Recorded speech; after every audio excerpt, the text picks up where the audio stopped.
સાંભળીએ. હવે આરામના રાજાનો સેનાપતિ નામાન પોતાના ધણી આગળ મોટો તથા માનવંત માણસ ગણાતો હતો, કેમ કે તેની મારફતે યહોવાએ અરામને જય અપાવ્યો હતો. વળી એ પરાક્રમી શૂરવીર પુરુષ હતો, પણ તે ઘોડ્યો હતો, અને અરામીઓ તાળાબંધ નીકળી પડ્યા હતા. ને ઇસ્રાયેલ દેશમાંથી પાછા આવતા તેઓ એક નાની છોકરીને પકડી લાવ્યા હતા, અને તે નામાનની સ્ત્રીની દાસી થઈ રહી હતી. તેણે પોતાની શેઠાણીને કહ્યું કે ઈશ્વર કરે ને મારો મુરબ્બી સમૃદ્ધના પ્રબોધક પાસે જાય તો કેવું સારું, કેમ કે તારે તો તે તેનો કોડ મટાડે. અને એક જણે 15 જણે પોતાના ધણીને કહ્યું કે ઇસ્રાયેલ દેશની જે છોકરી છે તેણે આમ કહ્યું.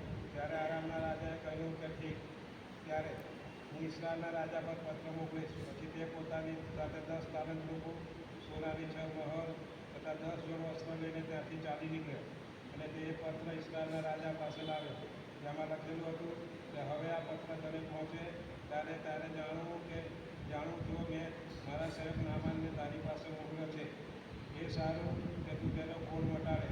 ઇસ્રાયેલનો રાજા એ પત્ર વાંચી રહ્યો ત્યારે એમ થયું કે તેણે પોતાના વસ્ત્ર ફાડીને કહ્યું કે શું મારનાર તથા જીવાડનાર જીવ છું કે આ માણસનો કોડ મટાડવા સારું તેણે એને મારી પાસે મોકલ્યો છે. કૃપા કરીને તમે વિચાર કરો અને જુઓ કે તે કેવી રીતે મારી વિરુદ્ધ નિમિત્ત શોધે છે. આમેન.